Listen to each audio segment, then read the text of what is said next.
I'm Chance Dorland, and welcome to the Oink Only in Korea podcast, brought to you by KoreaFM.net, an online radio station featuring independent musicians and original podcast content from the Korean Peninsula. And as always, I'm joined by Travis Hull, the man behind the Only in Korea Facebook group. Travis, I think I've started off a couple different podcasts saying it's been a while since our last recording. I've gotten a little busy in basically the last month or so, busier than I was before, though I was busy then. But I bring this up because it feels like after I've gotten this renewed energy, now that I can walk around Seoul without a coat, it doesn't matter how busy I am. I feel pretty good. The weather outside is great.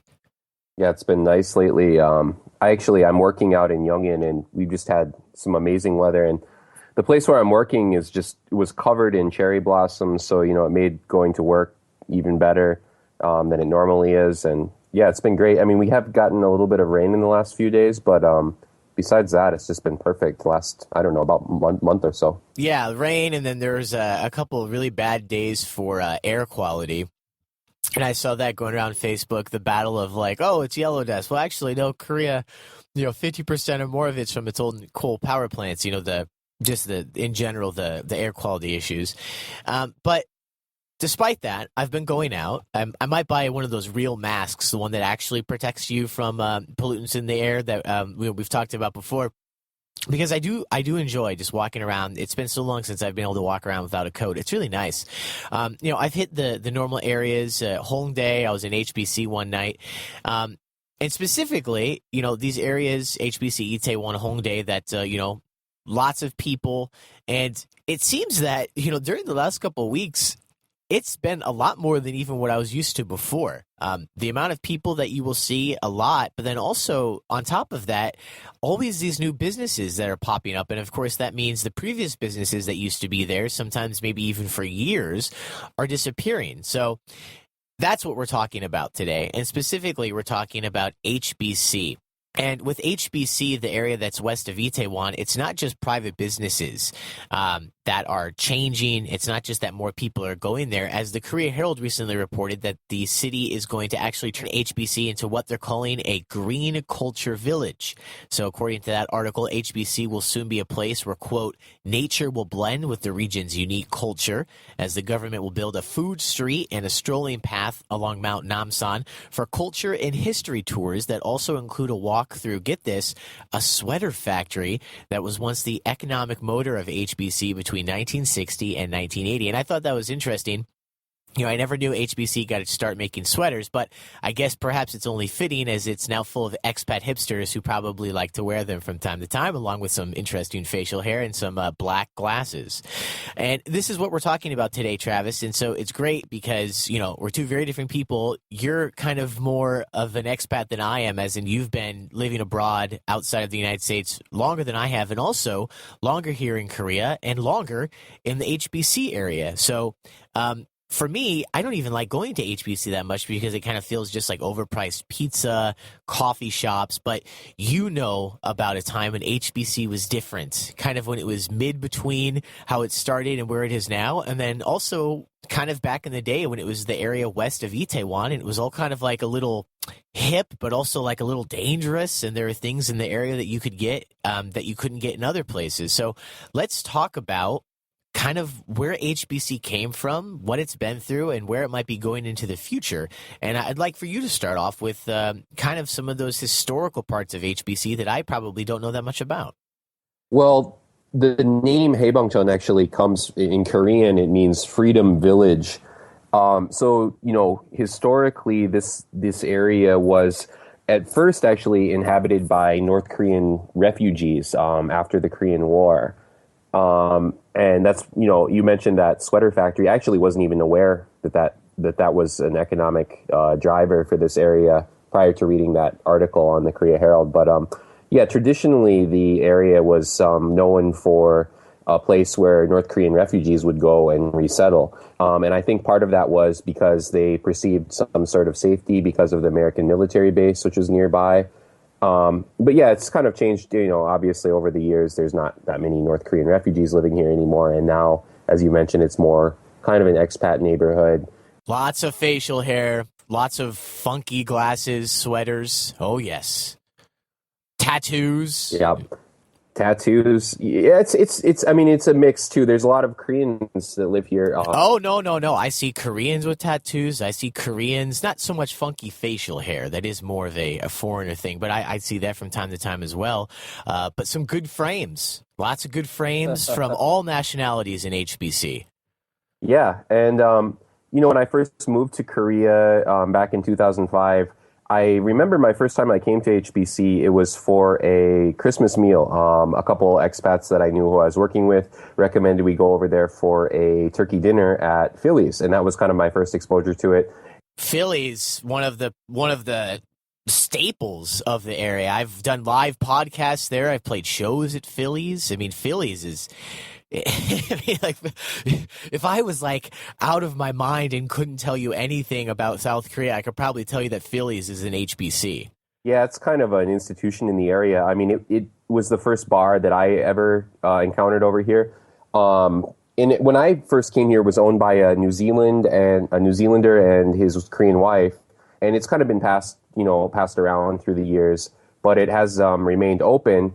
I know they are trying to sell that business right now. I saw a Craigslist posting. Yeah, I got to tell you, that was an interesting day when I was checking Craigslist and I saw, like, to a good home. It was a really well written ad that was kind of like, basically we're looking to sell Phillies, but we don't just want to sell it to Starbucks and, like, have them tear it down. They want someone to kind of continue what's going on there.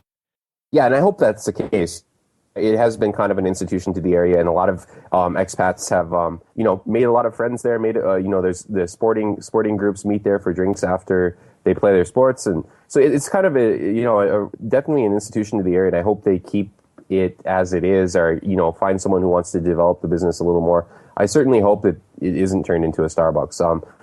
More recently, it actually was kind of the headquarters of the Vote for Bernie Sanders movement in the global expat primary that existed. I did some reporting on that. They just covered it in Bernie Sanders signs and something like, gosh, what was it? I think Bernie Sanders had 93% of the vote in South Korea, and Philly's gave them their store in order to sign people up. So I mean, it's also political. Yeah, I mean, they've been a great supporter of the expat community. We've held meetups there for Only in Korea Facebook group, and we've had they haven't really offered us any discounts, but they've let us use their space. You hear that, Phillies? You hear that? Yeah. But yeah, I always enjoy going there. I mean, they have wings night every week. It's a great bar, and I hope they do keep it around. So far, as much as people say, HBC's kind of become a gentrified area, it really has avoided, turning into one of these areas with all these corporate businesses like McDonald's, Starbucks. None of that's in this area. It's all small family-run businesses, which I hope continues to be the case. Well, I wouldn't say it's all small family-run businesses. I mean, this is what I kind of alluded to in my intro. I've never been a fan of the Itaewon area, which HBC is just sort of west of that.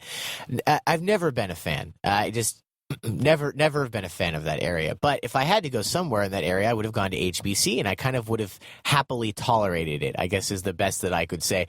But nowadays, I mean, no. I mean, I didn't go there for maybe a handful of months, and I was just blown away by all the weird hipsterish type of buildings that have been built with these outdoor patios where you can drink coffee and no, man, I don't think you can say that anymore about HBC. There's no McDonald's. Well, but I mean, yeah, there's no. It's not. It's not like chain restaurants. I guess is the point I'm trying to make. It is probably some of these businesses are Daddy had some money and gave his son some cash to invest in a business, or his daughter. How dare you, Travis? Or his daughter. There was a place called in English the name of the building, same in Korean. It was called Sorry Mom, I'm High. And it existed. I saw it opened up. It was right by Kobo Super. It opened up in January, and then just yesterday I walked by and I noticed it had closed down, and they were selling used clothing out of it. So some of these, you open a business called Sorry Mom, I'm High, and then you finish your business by selling used clothes out on the doorstep. Some of these businesses, they don't think them through too much. There's already a lot of bars in the area. I don't know if the street needs any more bars. There's definitely, businesses that could open here that would do really well if people would be a little creative and, think beyond bars and restaurants. Well, let's get to that here in a moment. We'll kind of get to like what HBC will turn into or could turn into. But you started off talking about the beginning of HBC. We were both kind of surprised that it all started with the sweater factory. The more you know. But what was kind of like, I think it would be fair to say maybe the heyday of HBC, at least from the expat perspective, when it was still, I mean, it's still cheap compared to a lot of places, but it's more expensive than it has been probably, ever in the last couple decades.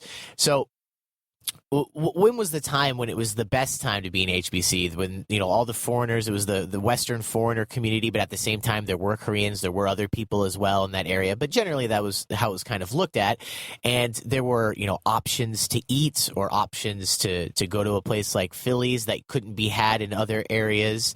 When was that? When was that heyday? I guess it would depend on, when you were living in Korea. It could have been for some people, it could have been 2005 or 2006 when it was just Phillies in Indigo, Indigo was a cafe that was running there at that time. So it was just two places. But, for me, I think 2009, 2010 was probably the best time to be here. There were probably a good handful of decent restaurants and bars in the area. My favorite bar at the time was a place called HBC Bar, which wasn't really originally named at all. Right in the name. Yeah, HBC Bar. I like that. It was like a hole in the wall, kind of what you'd think of as a dive bar in the States. They allowed people to smoke cigarettes in there. Well, at that time, everybody smoked cigarettes everywhere, so. It felt almost at that time that you knew everyone in the neighborhood by just kind of hanging out at that bar, because it was like a kind of a meeting place for, at least all the Western expats in the neighborhood. And they probably opened up just at the right time. There wasn't too many, like what I would consider to be Korean tourists in the neighborhood at that time. The Koreans didn't have much interest in the area. So this must have been before churros, and this must have been before lots of pizza. I mean, you always see people standing in line, like in the street. Bonnie's wasn't open yet. Yeah. So yeah, at that time it felt like more of a community. Now, I go out here in this neighborhood and it seems like there's a lot of new arrivals, which I guess is to be expected. But there's also a lot more Koreans who, they don't really know the area that well. So for them, it's almost like a kind of a tourist experience for them to come over here and eat pizza or churros and, kind of check out what the foreign community is up to. So sometimes it almost feels like your neighborhood's being invaded by tourists. I mean, even though they're not tourists, they're Koreans who, have every right to be in the neighborhood. But it definitely has a different vibe than it did back in, say, 2009, 2010. So what do you think was it that led to this? I mean, I have my own ideas, and I've talked with people about this subject, here and there, because it's, when you're an English-speaking expat, and HBC is kind of like the area for English-speaking expats, you talk about it from time to time, of course. But what was it that allowed this to change? Was it that influx, as you kind of mentioned, tourists? Obviously, this is their country; they have every right to be in there. But that was a change, or was it the fact that so many expats were living in that area that prices were increasing? Well, what do you think it was that kind of put us into the situation we are in now, where we're going to have this green culture village path, then you're going to be able to tour the sweater shop, and a lot of these places, HBC Bar is no longer there, a lot of these other places are no longer there, maybe sometime in the future Phillies won't be there. What was it that kind of started this all going? To be honest, I'm not really sure. I know rents were cheap here. This is one of the cheapest places you could get a house or to start a business in Korea. And still decently cheap. Yeah, the rent's still cheap in HBC. But I don't know if that was necessarily it. There's the HBC Music Fest, which has been going on. I think this summer or this May will be the 11th year. HBC Fest. Yeah, I've worked with Lance a few different times on a couple different projects. It's I would say more than once a year, but I can't tell you exactly when. It's twice a year. It's in May and October usually. So I mean that definitely helped. Put the city or the community on the radar to Korean people. A couple times a year if they're coming out here, they're seeing what's going on. And also, the fact that it is known to be a musical community or an artistic community. So you get a lot of expats who they want to create music or they want to do art. This is the place they're going to go, so. Well, there are a lot of people that play music who I'd say live in the HBC area or go to the HBC area. But really, when it comes to live music, it's still Hongdae. Hongdae is still the live music place for both Koreans and foreigners. I guess that's probably true. I mean, I used to. There are more venues in the HBC and Itaewon area now than probably ever have been, at least that I can think of. But Hongdae is still the place. Yeah, I guess. I haven't been over to a show in Hongdae for years, though. I used to go That's to. because you're the HBC guy. I mean, that's why we're talking about I this. used to go to FF quite a bit, and there was a couple venues I used to go to in Hongdae. But I would say, if you go over to see a show in Hongdae, probably the next night that same band will be playing over in HBC. Yeah, especially now. Now that's definitely the case. They're becoming a little bit more equal. But I would say, for the last 5-10 years, it's always been Hongdae. I'm just pointing out the difference between the neighborhoods, where Hongdae is like the music place, but not a lot of expats actually live in Hongdae. Where in HBC, the music that they do have, maybe historically in the last 10 years hasn't matched Hongdae. Everyone lives in HBC. Yeah, a lot of the expats who live here, they'll go over and do shows in Hongdae.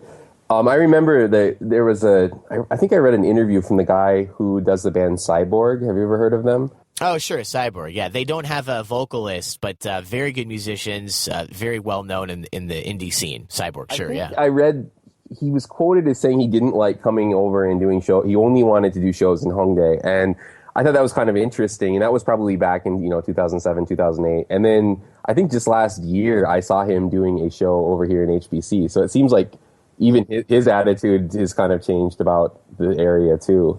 Yeah, I mean that was the only point I was trying to make, is that I think this music presence in HBC and Itaewon, specifically more in HBC, that I think is something new, along with this quote unquote gentrification that's going on. I'm not in a band now. I've been in multiple bands during my time in Korea, and right now I'm just not playing music. But if I was playing music, I would be playing music more in HBC now than I ever had before. Where before it was kind of an odd show to be in HBC, but there's lots of venues now. Obviously I played the HBC Fest, but that was a special thing. It wasn't just like every weekend. So I think along with these businesses that are coming in and kicking out these other businesses, and the fact that more Koreans are coming into the neighborhood, not only to visit but also to live, and the prices are going up, I think another good indicator of this change is that HBC is becoming, perhaps in the future, it would maybe even surpass Hongdae, or maybe it would be like the Expat music place, and Hongdae would be more Korean. I'm not quite sure how that would work out. So what originally got us on this train of thought was I was asking you, what do you think led to all this? And so there's obviously lots of different factors, but now that we're kind of in this situation where people are, actively talking about how HBC is changing, it's becoming more expensive. I mean, there's a churro stand everywhere, and there's a long line of people who foolishly wait in line and pay for a churro that they could actually probably just go to McDonald's and buy the ones that they have there, and it wouldn't be that much different. McDonald's churros, they're fine. But it's just funny how churros and pizza are the things that draw the big lines in HBC. Where do you think this is going to go in the future? I mean, it's still, as we've mentioned, it's getting more expensive, but it's still very cheap. It's very convenient. There's lots of food options. I think it's fair to say that most expats, Western expats, are unlike myself, where I almost only eat Korean food, but yourself and a lot of my expat friends, the more I talk to them, the more I realize how little Korean food that they eat. And a great place to not eat Korean food is in HBC. Sure. I mean, it really depends on what happens with this military base here. They've been saying they're going to close down the Yongsan garrison for years. And if that happens, and they close it down, and I've heard... Well, they've been saying that for years, but even if they keep delaying it a little bit, it is definitely happening now. Yeah. Like, the writing's on the wall. I mean, if that happens, who knows? Maybe they'll sell some of this property and turn it into apartments. If there's a big park where Yongsan used to be, I can see people paying a lot of money to live at the site of Central Park kind of area to Seoul. I'm not sure what they're going to do with that base. I know they were talking about turning it into a park. That's the last I heard. Yeah, I haven't kept up on it because when they announced that was a piece of news that we talked about and could involve some discussions or some reports. But then after that, it just kind of faded away, and I'm not quite sure what the update is with that. Yeah, so a lot of that I think will depend on what happens with that base. I mean, if the base stays, things are going to probably the businesses are going to keep improving here and keep booming. The area is going to keep booming. But if the base closes, there might be some big changes on the horizon. Maybe some major developers will want to buy up some of this land here and develop it into the apartment buildings. So I mean, there's a lot of, that's a big contingency factor, is whether or not the base actually closes and when it closes, and then what is done, what the landowners here decide to do with their land. If someone makes them an offer that's really good, some of these guys might, as a group, sell some of this land to developers, and it might be redeveloped. So, that's one risk business owners take by starting a business here. Is it's really up in the air what's going to be in store for this neighborhood. I know the government's creating this green culture village, but I don't think they're going to have any say in this either. It's private landowners who are going to decide what happens to the area. A lot of the housing in this area is very old. It's looks like almost like a Brazilian. How do you call those neighborhoods? Oh, those hut villages, the ones they cleared out for the Olympics. Anyway, yeah, it looks like I think it's. I get what you're saying. It has like a certain look to it. It's really nice brick. Actually, I actually kind of like the architecture of the area, and I hope that it can remain, because it's, everything is apartments here. Even though I think I've said before on the podcast, I like the apartment giant, high rises. I think that they're efficient, and I'm not so sentimental as some, but I would like to see HBC still look like HBC in the future. And it is on a hill, so it's not the easiest place to build. So maybe that would be able to happen. But I want to ask you a final question before we get into the poll from the Oink Only in Korea group that we usually do each episode. I don't want to put you on the spot to speak for every Western expat or every foreigner, but I've done some reporting on gentrification here in South Korea, and it's always interesting for me because in the United States, usually when you're talking about gentrification, for the most part, the big stories that get reported are, big companies or rich people. Imagine like the evil villain Donald Trump, who, dear Lord, could be our president at some point. Moving into an area, taking over these communities and trying to build something, or just kick people out and use the infrastructure, but bringing people that will pay more rents. And most often time, it is very racial. At least a racial component exists, where the people who are being displaced are a certain ethnicity, a certain nationality, and the people who are displacing them are different. And oftentimes that turns into white versus minorities. Here in South Korea, that's 99% of the time not the case, because whenever you see these stories of gentrification, it's rich Koreans pushing out poor Koreans. But as HBC, the foreigner presence, as I mentioned, there are lots of different foreigners, but stereotypically it is like a Western, maybe a North American neighborhood. Do you think that this neighborhood, the inhabitants of this neighborhood, do they have any right to talk about leave this neighborhood the way that it is? Do you think that is a legitimate argument in any way, shape, or form? Or is it, we're expats, it's not like we're living here for Korean citizenship, as might be, some Asian nationalities or other nationalities. Most Americans, most Canadians, most Western Europeans that come to South Korea, they're not coming here for their life to become a Korean citizen. It's actually very difficult compared to a lot of countries, and maybe that's one of the reasons. But most of the time, people are here for a short term, or even if they get married, they maintain their nationality back home. And it's different compared to a typical immigration story to the United States or Canada, or, how have you. So what do you think about that dynamic? Do people have any right to complain about this, or should they just be happy that they have the area that they have? I don't know. It's a really complex issue. On one hand, you do have expats who put in, for someone like Lance, who does the HBC Fest, he's put in, over a decade. Mr. HBC. He's put in over a decade of his life to developing the neighborhood and to making arts and music, thrive here. So for someone like him, yeah, maybe he has some say. Maybe he has the right to have some strong opinions about the issue. But if you're here for a year or two, I mean, I don't really know that you have that much room to complain about what happens here. It is a complex issue. I think on one hand, it's a complex issue, Chance. It is. I mean, on one hand, business in a capitalist society, businesses have the right to develop and, to make money. And, if you're not able to compete with that, and if you can't put the money together to afford the rent, maybe you don't have a right to be. Sure, but you know what what I'm getting at is like in the United States, for instance, I went to school in Boston, Emerson College, where I went to school right next to Chinatown. You know, that's what we referred to it as. And even when I was there, they were talking about gentrification and the high prices, and I saw a few changes in what was there, you know, things closing down. But for the most part, it was there. Since I've left, I've just followed Boston news in general, and I've noticed that's been an ongoing issue there.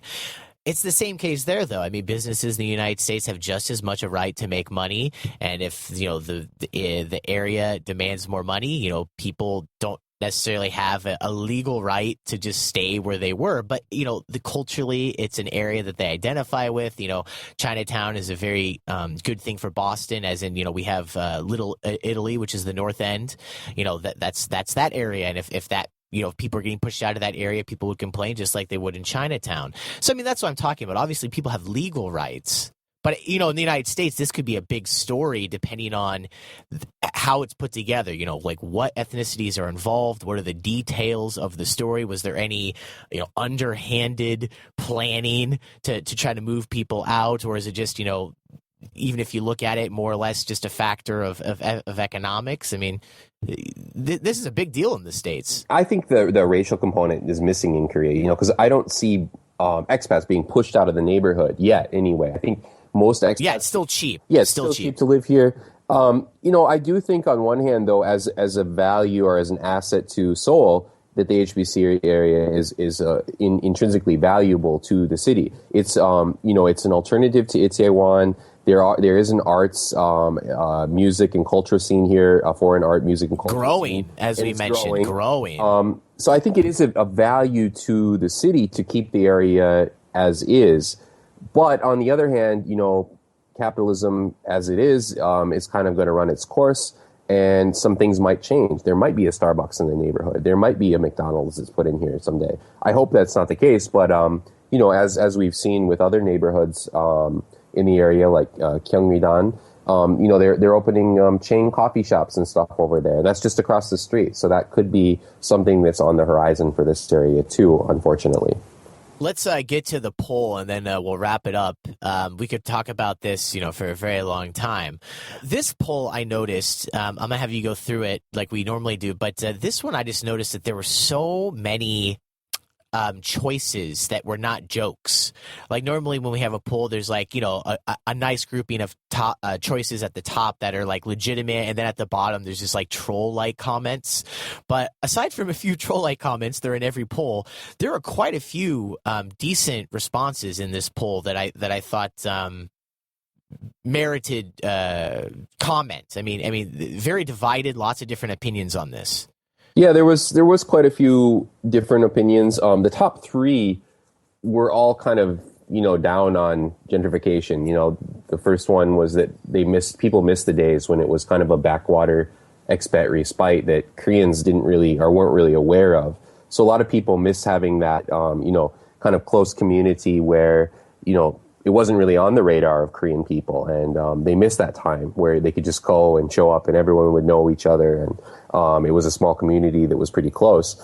And yeah, and even if you thought it was a shithole, it was like, it's our shithole. Yeah. And people complain, you know, another complaint on this poll was that the prices have gone up to the point of being ridiculous over the years, which is true. You go out for, you know, Bonnie's Pizza or whatever these places are, and you pay more than what you would if you know, just ordered from Pizza Hut, which is probably, the quality is probably similar at some of these places. That's not to say that there aren't really, really, really good restaurants that are trying new things, but it seems like a lot of the restaurants that Koreans pick up on as being, you know, quote unquote, like foreign or, you know, delicious, are just ones that have been blogged about on Naver, and then they somehow become popular. And, you know, you see these massive lines. I think a couple of years ago, Jacoby's Burger was one of these. I tried Jacoby's and I thought it was fine, but it wasn't something I would stand in line for. Yeah, it's like churros. I like churros. Churros are fine, but like people stand in line. It looks like it's like a Rolling Stones concert. Like, it's ridiculous. Yeah, and, you know, the churros thing isn't really HBC. It's Gyeongridan, which is right next door.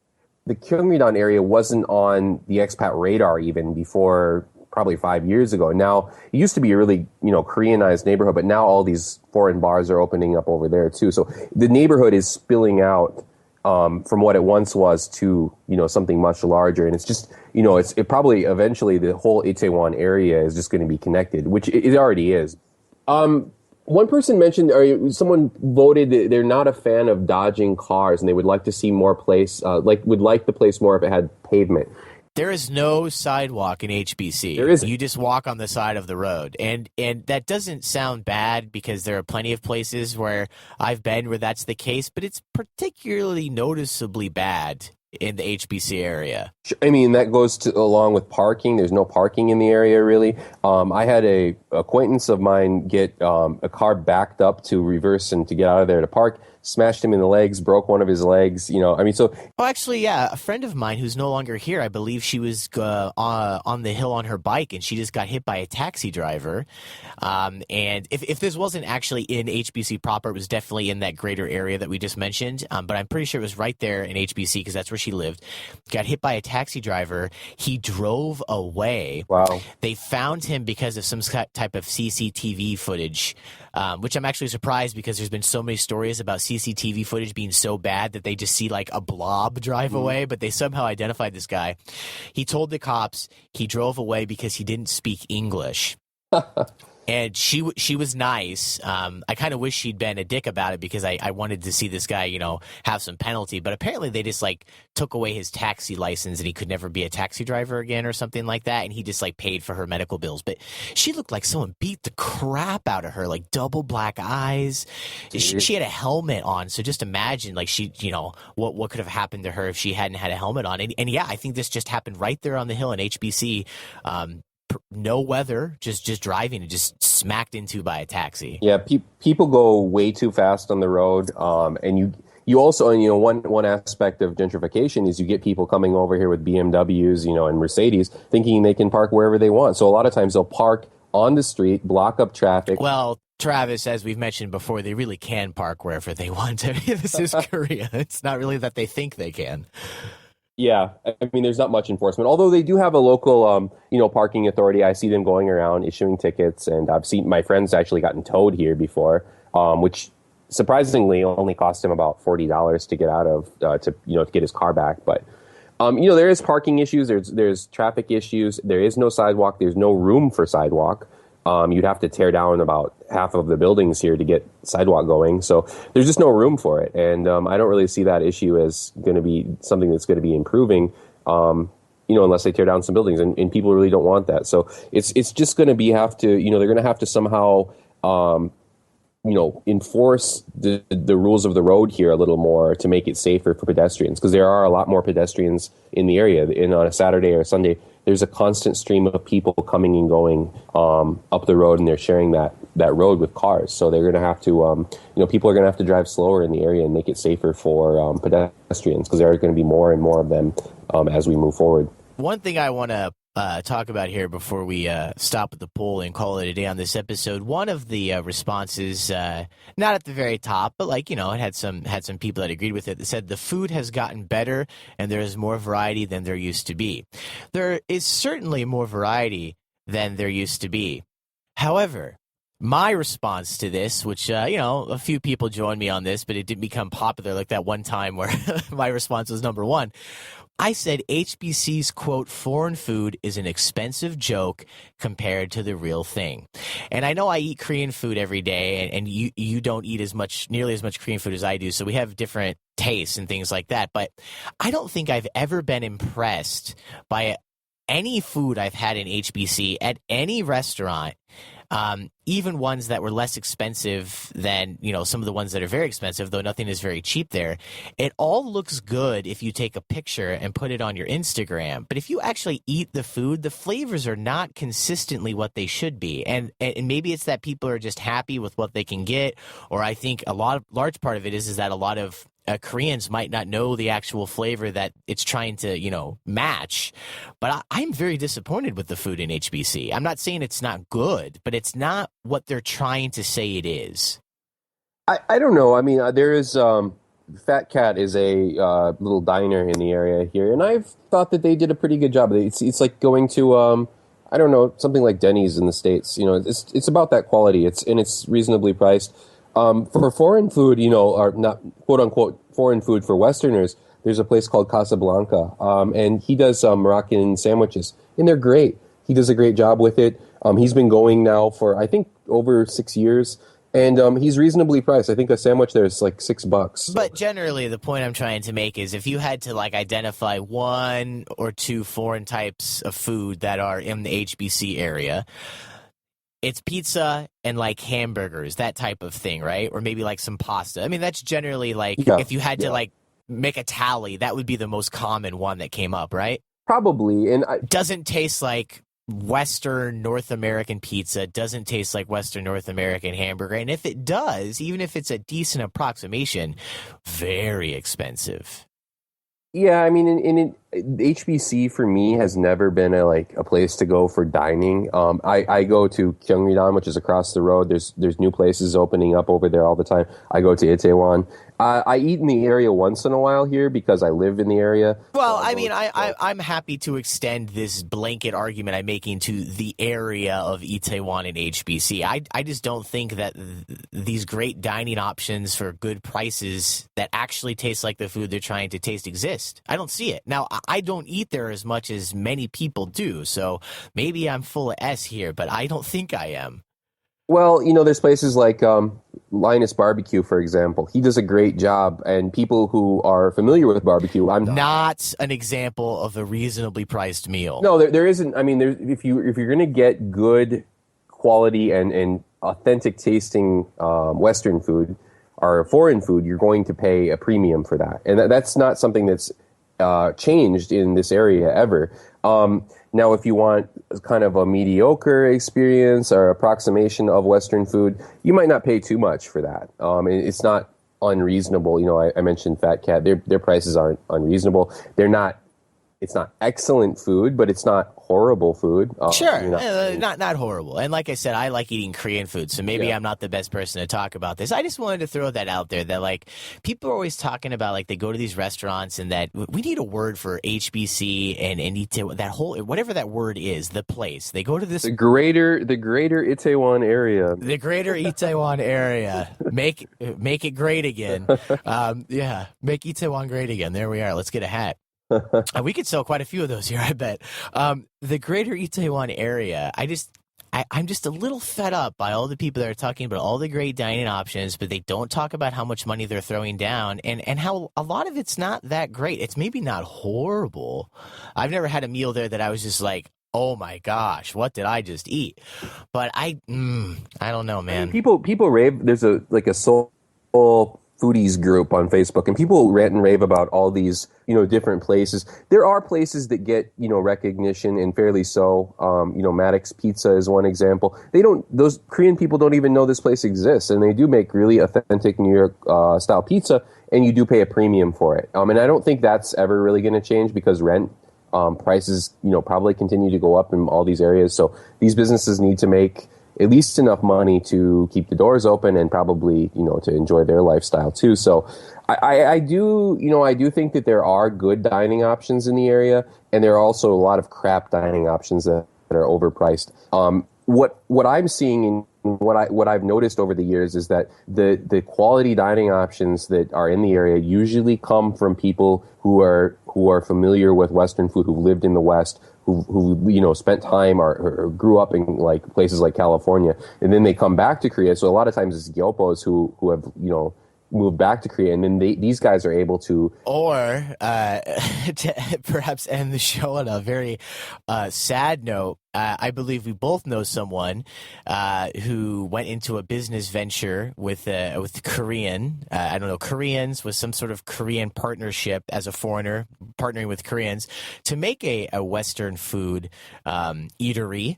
And then recently it was announced that this person is no longer associated with said eatery. And without going through the details, it sounds like this person basically designed like an entire menu, worked his or her butt off, and then is no longer part of the restaurant. You know what I'm talking about, right? Yeah, I'm familiar with that case. I guess that's something you have to consider when you start a business in Korea is who you're doing business with. You probably want to do business with a family member if possible. This is a typical story throughout Asia. I'm not so sure in Japan, but you look at Thailand. A lot of these Thai foreigners in Thailand, they start bars or restaurants with their Thai girlfriends or wives, and then one day they wake up and they no longer are business owners. I mean, that's probably something that's going to have to change in Korea, where, it's easier for foreigners to start their own businesses here, where you don't need a Korean partner to navigate through all the legalities of starting it. That's still something that hasn't changed, but there are foreigners that run businesses here. So, I would hope that people are wise when they start businesses and they choose their partners wisely, and that they are, if they can't choose a partner wisely, that maybe they shouldn't go into business. Maybe they should go into business by themselves. But you have to be careful. And that case that you're referring to, it sounds like the person wasn't really too careful with who they chose to go. Yeah, probably. With. Like I said, I'm not trying to make anyone feel bad or call anyone out, but it was a major announcement that people that are into reporting and food and stuff, it was a big deal. So best of luck to said person. I'm sorry it all turned out that way, but I got to say, when it happened, wasn't surprised. I wasn't surprised either. I mean, although that restaurant, not to name the restaurant, but they did get good reviews, so it's not to say that, and it seemed like the prices, I never did actually get to stop in and have a bite there, but it seemed like the prices were reasonable. It actually wasn't in the HBC. Yeah, it was outside of the area, but it was that type of restaurant that would open up in that greater Itaewon area, so that's what brought it to mind. So yeah, smart decisions, everybody. But I don't know, sadness, and well, we'll end on that downer note. So Travis, good talking to you. It's, I gotta tell you, I guess maybe to end on an angry note instead of a downer note, I wouldn't be so upset to see HBC and that whole Itaewon area kind of fall apart, because truthfully, I've never enjoyed it that much. So I was actually kind of happy when I started to see that more Koreans were coming into the area, and the maybe they would turn the big military ness that was there, into some park or something like that. Like, I'm rather hopeful for what the area can have in the future. And let's. I'm thinking that maybe if this area is eventually whatever quote unquote gentrified, that the expats will move on and maybe they'll create a new area that they're interested in. It seems like I keep hearing about Mule. Yeah, we talked about that before. I think that would be a prime area to get to be up and coming. The rents there are very cheap. Lots of spaces for business. I think Koreans are already kind of latching on to that idea. There's more and more businesses opening up over there. So, maybe we'll see a different area that we'll be griping about here in a few years. Yeah, that's what we got to do. Not to make Itaewon great again, but make the new area great for the first time. Not as good as a hat. It's too long. We got to work on that. Okay. All right, Travis, good talking to you, and I'll talk with you next episode. Okay, you too. Have a good day.